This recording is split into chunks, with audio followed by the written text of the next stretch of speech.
everyone, and welcome back to Secrets of Success. Today we have our distinguished guest, Mr. Kevin DeAllen. He is Mana Kadar Beauty's success coach, and today we're going through what does it require for you to be successful, and we're going to pick Kevin's brain on your vast experience with many CEOs, executive teams, and all the many people you've coached to success. Okay. So why don't you tell us a little bit about you and what you do? Well, I do a lot of things, but regarding coaching to success, a lot of the people I work with, they've achieved a certain level of success, right? Right. So now it's all about them going to the next level.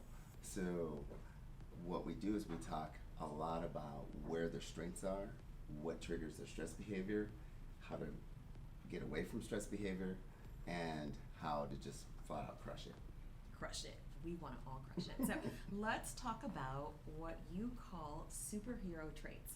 So tell us a little bit more about that. So the superhero traits are cognitive measurements, which is like fancy psychology word for just looking at your brain and your heart in different places where you excel, or what you, most importantly, what you need in order to crush it.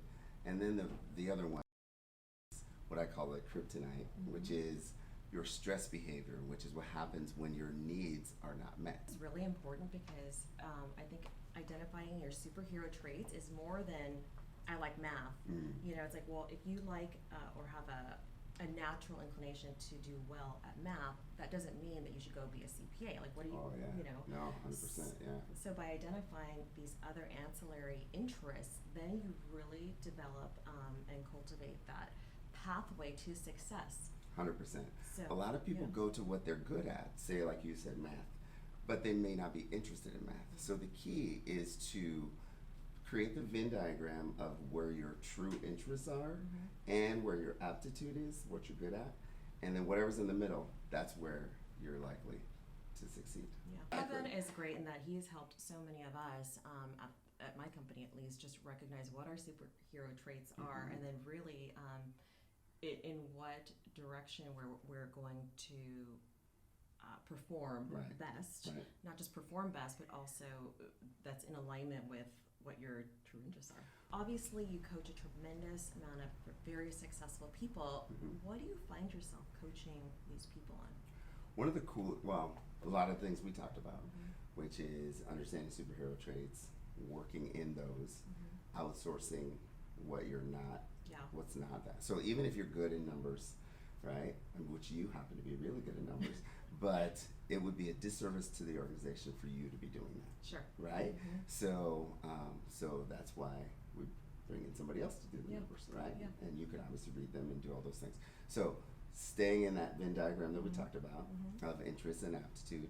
And then the other thing, this is the cool thing, this is a lot of the stuff I'm doing with family, what they might call elite families, and their rising generation, so the kids coming up, is understanding the different types of capital. So there's obviously financial capital. I don't really deal with that at all. So the other ones are social capital, human capital, intellectual capital, and spiritual or intrinsic capital. So when you can understand what those things are, you know, then you can grow them. So as a business owner, you wouldn't just ignore 4 of the 5 types of capital, which no, you wouldn't. Right. So you would address all of them. Yeah, same thing with life. So I love that. yeah.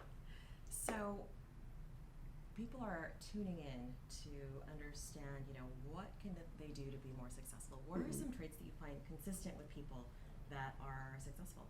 Self-awareness, right? Well, that was easy. That came out real quick. Self-awareness. That is that's the foundation of everything. So you have to know yourself. You know what I say, right? Should I do the be who you is? Sure. So a long time ago, this guy told me this story, and I'm not going to tell you the whole story, but basically the bottom line was, he said you have to, he was an old Southern man, he said you have to be who you is, because if you ain't who you is who you ain't.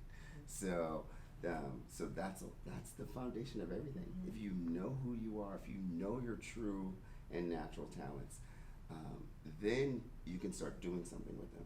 Sure. Said differently, if you don't, then you're sort of like You're kind of you know, floundering. yeah, or sort of tossing the wind. And I think mhm. along the lines of self-awareness, also recognizing what you're really good at, and then Mhm. also where what you're not good at, Mhm. because then you can have people around you to support you in those things, Yeah. right? So you're not trying to be everything to Mhm. everyone, because Mhm. it's just not possible. So last thing, Mhm. what is the best career advice you can give our audience today? Well, to use Manicadar Beauty products. What's your second best piece of advice to give? For sure, because I already said the most important thing is to know yourself, Mhm. right? Mhm. So to get to a place, whether you use the assessments and tools that we use or otherwise, to understand what your true and natural talents are and understanding where you can be best in the world. So, and yeah, if you do that, then You're golden. you're golden. Thanks everyone for tuning in. We hope you got some nuggets of wisdom today. And tune in for our next